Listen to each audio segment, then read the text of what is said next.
Mga kapanyawan, oras na aron makakaton kitag dugang kahibalo ug kaalam. Aron kita maluwas sa mga balatian ug makaangkon pa kita ug mas natural nga pamaagi aron sa pagpahiuli sa atong kalawasan. Ang SED Marketing, ang tiggama og tigapadapod sa mga produktong herbal nga napapatud-ang makatabang sa atong kalawasan. Sama sa SED Panyawan Plus, Mangosteen, Luyang Dilaw and Panyawan. SED Panyawan Garlic Capsule with garlic, banaba and panyawan. SED Cogon Herbal Capsule with cogon grass, banaba and makabuhay. Ug ang SED Liniment Oil. Apil pa ang mga SED Celebrity Soaps, ang SED Celebrity Beauty Soap ug ang SED Celebrity Kojic Soap. Karon magatanyag kanato sa usa ka pinasahing tulumanon. Ania na ang Knowledge Power. Knowledge Power sa hugyawan sa SED Panyawan. Hugyawan sa SED Panyawan. Kauban si Mr. Panyawan ug si Sir John. Knowledge Power sa hugyawan sa SED Panyawan. Tulumanong dalit kanato sa SED Marketing.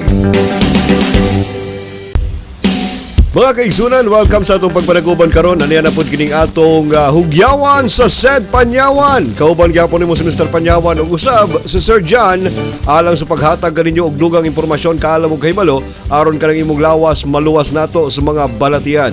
Sir John, maayong adlaw kanimo.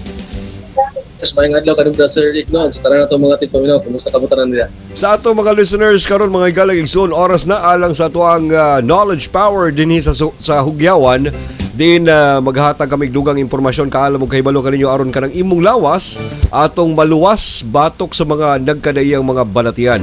Sir John, nag-uso karon ang mga pagpanakit sa tiyan, ilabi na sa mga batanon, no? Mga middle age. Kay matod pa nila uso kuno kining ginatawag og hyperacidity. Tungod ra pod sa maybe siguro sa ilang lifestyle, bisyo, ilabi na kining pag-inom og mga alkoholikong ilimnon. Sir John, tagay ko kog daghang dugang impormasyon mahitungod aning ginatawag natong hyperacidity. Kining hyperacidity, no, over-secretion ni siya, no, overproduction sa katong ginatawag nato muna hydrochloric acid. Kining acid na ginagamit, no, sa atong lawas aron nga ma-break down, no, tong mga pagkaon nga kahi, no, sama sa karne, no, pinagi sa hydrochloric acid, no, na gina-release o gina-produce, no, tina sa ato ang tungol o kaning ato ang stomach, no. Matabangan ni ini nga mas malesen ang workload, no, sa stomach karon mas paspas, no, ang pag-breakdown, ang pag grind, no, sa atong mga karne, sa mga pagkaon. Kining sa mga sitwasyon mangguro kining sitwasyon, no, sa hyperacidity, Sir Rick, no, aduna tay pag-trigger, no, sa atong una-una, no, sa atong utok din sa atong tiyan, no, nga mo release og more hydrochloric acid o kining acid, no, which makakos o pagsamad o discomfort din sa ato ang tungol. Pag once manggod nga masamad atong tungol, no, mo nito ginatawag na ulcers, no, gastric ulcers. Once nga mo magkaroon na og ulcers ang ato ang tiyan, once nga mag-release na po og acid, siyempre acid, no, with samad, no, wound. So grabe gyud ka painful ni, no, o grabe gyud ang effect ni ini sa ato ang tiyan. Usahay mag-cause ni og pagsuka, pagpanakit sa tiyan, pagkalibanga, no, ma-change ang peristalsis, ma-change ang flow, no, sa ato ang digestive system. So actually, Sir Rick, no, ubay sab ka mga hinungdan kung ano ang usa ka tawo mo kasi nato ang hyperacidity. Una din ha, no, katong mga bisyo, tungod man sa pagpanigarilyo o pag-inom, no, tungod niini ma-trigger man gud nato ang atong una-una o atong utok, no, nga i-trigger niya ang ato ang mga cells din na sa ato ang tungol nga mo release og kanang acid kay tungod sa trigger, no, sa mga sympathetic nervous system nato, no, nga mo na atong ma-feel na kanang usay makaingon ta kanang makulbaan ta, di ba, maglain ang atong tiyan. So inana pod ang feeling na ginahatag sa tuwa sa na excitement, no, sa mga bisyo. Mo nang dili gid ta kaayo, dili gid bisod kaayo boy, ano, tungod kay adunay mga satisfaction, no, na makuha dian ni dinha. Apan tungod sa pag-trigger ni ana, Sir Rick, naay mga butang na nagapanghitabo sama aning pag-release og so much o daghan kaayong acid nga which dili na to kinahanglan kay tungod walay sulod ang atong tiyan, no? Kasagaran walay sulod ang atong tiyan, naga-release gihapon siya og acid mo nang makakos og pain, no, sa tong dinhi sa tong tiyan o sa tuang sa batawag ani kaning sa tunga sa tuang paano sa puto-puto, no, mostly. So kana siya Sir Rick, no, ang some part lang ana usama rin siya kanang tawag nato na hyperacidity. Unsa may mga maayong pagabuhaton, Sir John, kung ugaling ang usa ka tawo kanunayan og igo sa aning ginatawag natong hyperacidity? Unsa may kumbaga when is the right time nga kinahanglan siyang magpasuta sa doktor? Kay wata kay malo basin ay kanang iyang hyperacidity. Okay. So kining acid pagod, no, nani siya cycle, no. Tungod kay naanad man tanong nga natay 3 meals a day. So na breakfast, lunch, ug kaning dinner, no. Every time nga panahon na o oras na sa ting pamahaw, ting paniudto na ana, no. Ma-trigger na ning ato ang automatically, no. Ma-trigger ang atong hunahuna nga moingon siya sa tungtungon nga ops mag-release na ta og acid tungod kay ready na ang ato ang tungol mudawat og pagkaon. So ang una natong makitag, no, na kaning abiso, no, sa atong mga tigpaminaw nga nagasinati nini is katong pagkaon umukaon ta sa tukmang oras, no. Kung adad ta sa pamahaw paniudto panihapon nga meals, no, namo gyud uban, no, na duha lang ka meals, napoy uban nga isa lang ka meal kada day, no. Kinahanglan nga paminawon nato ang tungol o atong tiyan, no. And then kaduha is katong pag undang nato, no, sa atong mga bisyo nato. So katong smoking kana grabe gyud na makapahyperacidity, ang sobrang kape, no. Twice coffee in a day is good, no, for the health. Pero pag once nga grabe ka makakape, kapito na ka na nga karong adlaw, dili na siya maayo, no. And then napay uban pang mga maigo ana na mga sakit maliban lang sa hyperacidity. Katulo is katong pag-inom og mga bawal, no, ng mga pakahubog. Alcohol kini, no, so alcohol plus acid is combination na ni kaayo, no, sa ulcer, no, makasamad gyud sa tuong tungol. So ang uban pang buhaton na, no, mukaon tag saging, mukaon tag mga basic na pagkaon, no. So mga soda crackers kung once nga mo atake kining ginatawag nato nga hyperacidity, o bisan pa moingon ta og kanang wala tay time para mukaon, no, nagdali ta o nagkatay ta, kinahanglan nga aduna tay pangbara, no, sa tuang tungol aron nga dili maapektuhan tong or dili mag-over secret or over produce, no, o acid ang atong tungol.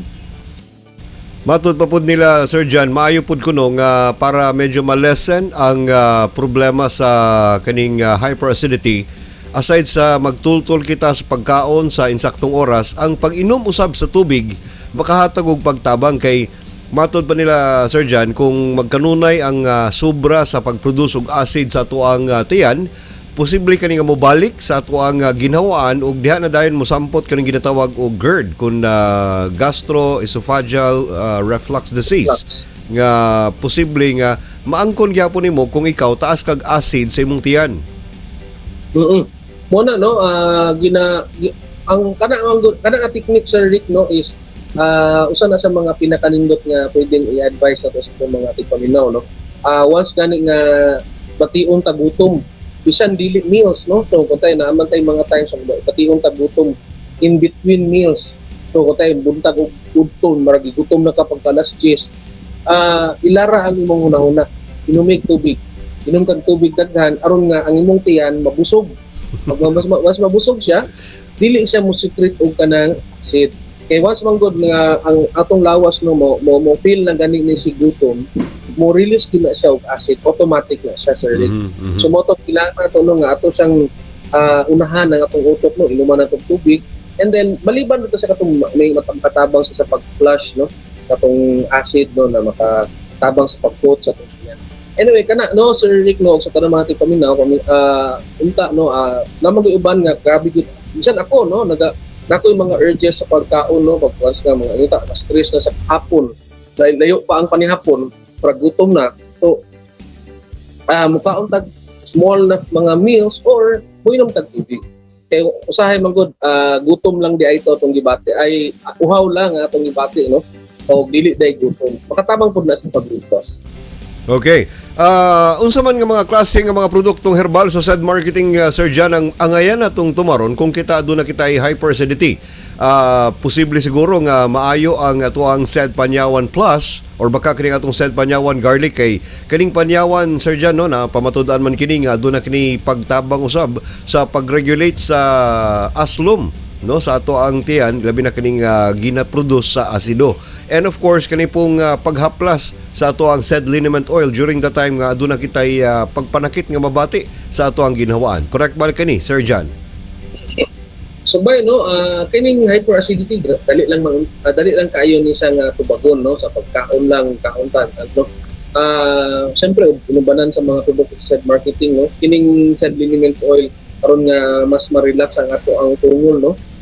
Dili sa kung mas makabati tag marag pagpanakit sa putian, nindot kaayo ni sang partner din no or ato ang pang-counter no sa kanang pagpanakit sa putian. Dili lang dito sa katong gas no o tong magkakos og flatulence. Katupang sa hyperacidity, maka-relax man gud sa ato ang tungol no dinha sa pang atiyan. And then syempre mukaon ta suktok mang oras katong gyapon atong buhaton. So partner gid kaayo ning healthy living pas kining said marketing nga mga kana sa sir. So mo ka na mga higalag igsuon kung pananglitan ikaw aduna pa manggali kay mga problema karon sa panglawas susama ning atong giisgutan karon kay kining hyperacidity, Sir John, medyo kuan kini kanang grabe ka discomfort ang mabati nimo, sakit ang imong tiyan, and murag usahay medyo labi na gyud kanang mutukar kani siya sa parang before kang matulog no, kay murag makahatag yung kini og pagkabalda sa imong paglihok pag mga activities tungod kay sakit jud kayo ang makaangkon og hyperacidity or kanang simpleng pagpanakit sa atong tiyan. Even though nga matubag kini pinagi sa pagkaon or paghatag og atensyon niini, maayo gyud nga aduna kitay depensa, which is basically kaning atong paggamit sa mga produktong herbal sa said marketing. Ilabi na kining atong said Panyawan Garlic nga aduna kini pagtabang sa tuang mga tiyan. Ilabi na kining garlic, Sir John, no, na pamatud-an man kini nga taas kini siya og content sa ginatawag nga allicin nga din usa kini ka antibacterial nga property sa ahos nga makita nato sa ato ang said Panyawan Garlic. Tinuod yun na Sir Rick no, tama tayo mong ingon no nga kining garlic makatabang yun na bisan nga ni sa kuan, bisan sa mga kinaraan no, kining garlic yun isa sa mga ginagamit nato nga panglaban din na sa mga sakit-sakit din na sa pangtungol o sa pagtiyan. Kaya kining sakit sa tiyan no, dugay na pa natin mga balatian no, karon dugay na sa mga lulo pa ni no, mga panakit mga pagtutot, ganito hyperacidity, ato na siyang mga original din sila ng mga sakit no na tinabati. So kining garlic no nga naa sa said marketing na product no ni said Panyawan with garlic, prepared na siya, ready na siya nga tumaron na lang no. O nindot kayo nga atong i-maintain no aron kay dili lang kining hyperacidity ang matubag no. Pabuban pang mga lifestyle diseases na ato ang mga ginasikati. Laban na itong mga kaigsuunan ng mga paminaw.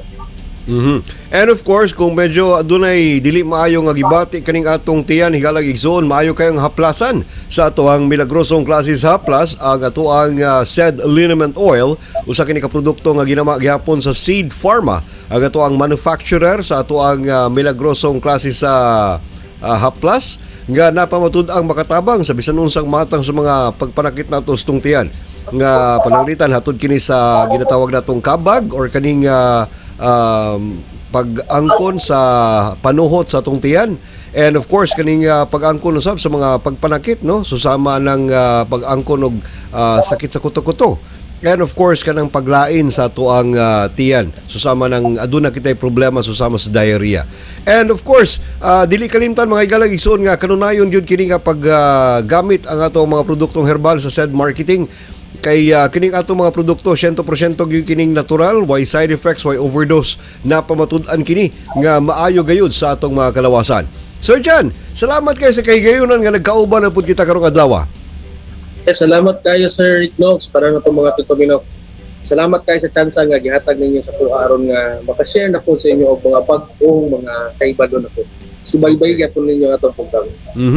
Thank you very much. And of course, ala sa katong mga kaigsunan nato karon at imana kanunay ka ng imong lawas, gumikan kay kanang imong lawas ato kining ginatawag nga puhunan alang sa atong pang-adlaw-adlaw. And of course, ang pingi kana pinagi sa mga produktong ginama sa SED Marketing na pamatud-an nga makatabang sa atong mga kalawasan ug 100% pa kining muhatag og depensa nga kining atong lawas maluwas batok sa mga balatian. Muna ginaingon, basta tatak SED Marketing, tatak kining magaling!